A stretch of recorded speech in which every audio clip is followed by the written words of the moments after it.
now that we have the basics down for vectors, we can actually do some calculus with them. So what I have here is a position vector, and I called it r of t. And you'll notice that the x component and the y component of this vector are now functions, and this is where vector calculus and parametric equations sort of merge in terms of what they convey. But so that's our position vector, and it'll tell us where the particle is, or where whatever is moving is at time t. So the first thing I'm going to do is just make a table. I'm going to use convenient values like 0, pi over 2, pi, and 3 pi over 2.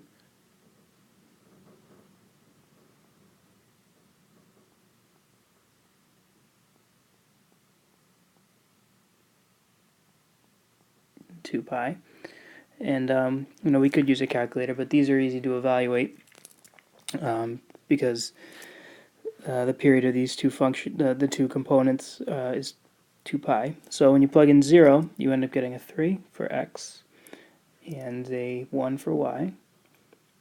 Pi over 2 gives you an 8 for x and a negative 3 for y.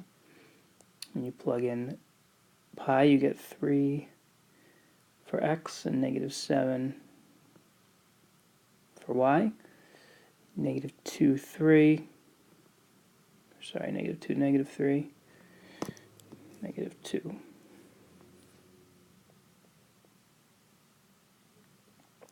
And then 3, 1. Alright, so now that we got these values, let's go sketch the graph.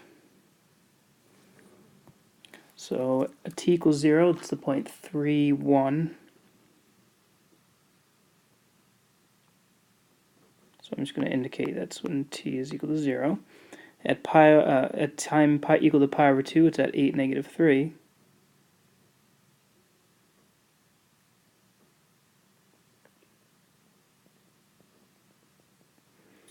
At pi, it's at 3, negative 7.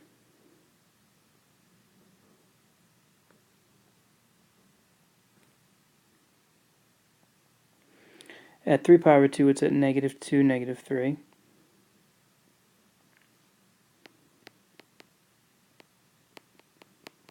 And then at 2 pi, it's back at 3, 1. So you can probably sense that this is going to sketch a circle. And I'm going to indicate the direction that this is being traced, this graph, with these arrows here. Alright, so now we've got our graph. We have a good sense of the situation.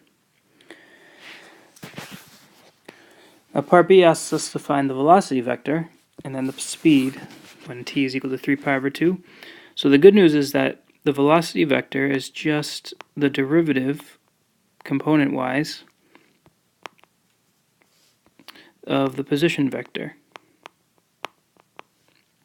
So if we simply take, I'm just going to notate it first. Zoom in here. If you take the derivative of 3 plus 5 sine of t, and the derivative of the y component, which is 4 cosine t minus 3, you get 5 cosine of t, negative 4 sine of t. And there's our velocity vector. So notice its velocity is not a number, right? Velocity always indicates direction and magnitude. So it makes sense that our velocity is going to be indicated with a vector. We're asked for the speed when t is 3 pi over 2. So first let's find the velocity vector when t is equal to 3 pi over 2. And that ends up giving you, so 5 times the cosine of 3 pi over 2 is 0. And negative 4 times 3 pi over 2 ends up giving you a 4. Now let me just indicate over here on the graph, take a look, when we go to 3 pi over 2, then we are at this point here on the left of the circle, and the vector 0, 4, if I graph it from that position, really captures the direction that the particle is going in that moment, and in some sense the the magnitude of this the magnitude of this vector is the speed. It's the speed at which this particle is moving at that instant. So the speed is just the length of the velocity vector at this instant. So the speed, we'll say, is the absolute value of our velocity vector, right? Because speed just doesn't indicate any direction, so it's just going to be a scalar, a number. So again, these absolute values bars don't mean to make all the terms positive. It means literally find the length. So the length would be using the sort of this Pythagorean theorem idea. You end up getting 4. So that's our speed. There's no units in this problem, but we'll just say 4. All right. Sketch the velocity vector at t equals pi over 2. Is the particle ever at rest? Well, we've already done this we've already sketched the velocity vector at t equals 3 pi over 2, but let's just do it for pi over 2. So v of pi over 2 is going to be the vector 5 times cosine of pi over 2, which is 0. Negative 4 cosine of, or sine of pi over 2 is negative 4. So 0, negative 4, 0, negative 4 would be this vector at t equals pi over 2.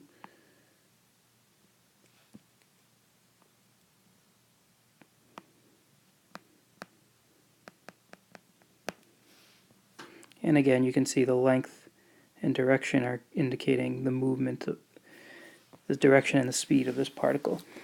Is this particle ever at rest? Well, the only time it could be at rest is if the x component and the y component of the velocity vector are both 0, because that's the only way that the speed could be 0. But the velocity vector can never be 0, 0, and that's because if you look at the formula or the vector equation, we see that the velocity vector is 5 cosine of t, negative 4 sine of t, and those can never simultaneously be 0. So I'm going to say no, since v of t can never equal the 0 vector. All right, for all t. And if that can't happen, then your speed can't possibly be 0. And to finish this off, let's just find the acceleration vector. So the acceleration vector, as you would have guessed, is just the derivative of the velocity vector component-wise.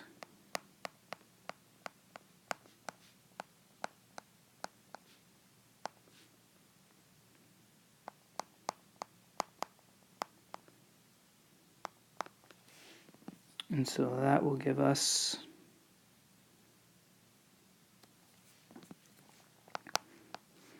negative 5 sine of t and negative 4 cosine of t. So far, vector calculus, or doing calculus on vectors, is pretty straightforward in the sense that a lot of the rules that we would want to apply do apply. So we'll look at some more concepts that carry over from one-dimensional calculus in the next video. Let's see how ideas such as displacement and total distance translate in 2 dimensions. In effect, in the vector context. So we know that displacement is change in position, and when we were in the one-dimensional context, if we had a particle's velocity, its displacement was just given by this integral. So I could say its position, its change in position, I should say, would be just this integral. Right, so again, notice this is not necessarily the total distance traveled, because this integral could include movement to the right and back to the left, so that this integral could end up being 0, even though the particle moved a large distance. It's also not position because you're not indicating where this particle started. If I had 4 plus this integral, then we would know its exact position. So this is just displacement. This follows nicely in vector calculus. And again, recall that in vector calculus, the velocity is given as a vector. So our displacement itself will also be given as a vector. So I'll just use the word instead of notation for now. But displacement is simply an integral of the velocity described in your x component, and an integral that gives the displacement described by your y component. And that's it. So that's very convenient. And one thing to note is that when we're dealing with curves being sketched by parametric functions, as would be placed in the x and y component here, let's just, as an example, let's just say your curve moves around like this, right? So your displacement vector would be this vector right here. That would be your displacement vector for this situation. If you started, let's just say this was t equal to, say this is t equal to a. At t equal to a, you're here, and at t equal to b, you're here. Well, your displacement is this vector here, right? It's giving you the direction and distance of between where you started and where you ended. Okay, so it makes sense that displacement will be given as a vector. Notice that is not the total distance you traveled. So this particle right here, it traveled a lot farther of a distance than its displacement indicates. And so total distance traveled is going to be a little bit different. But in any case, displacement is easy, just the integral of your velocity for both components. Now, how about total distance traveled?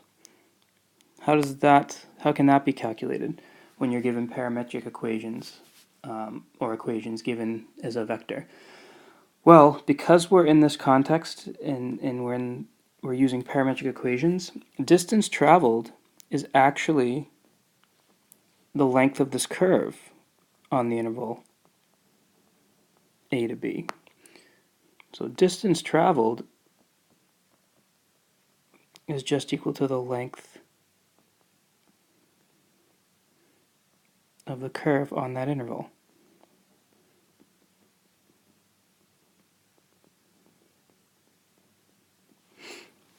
Right? So, it makes sense. This blue vector I'm about to give you, that would be the displacement vector, right?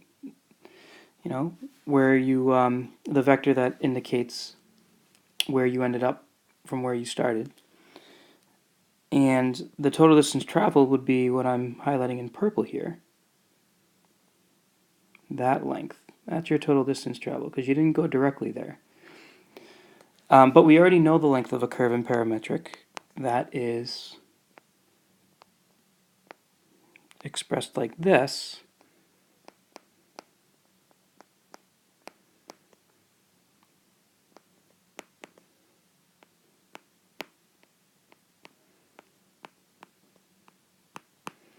Now, again, if we're assuming that y is some function of time, and actually we should assume, well, I'm going to actually use the notation since it's given your position, your actual position.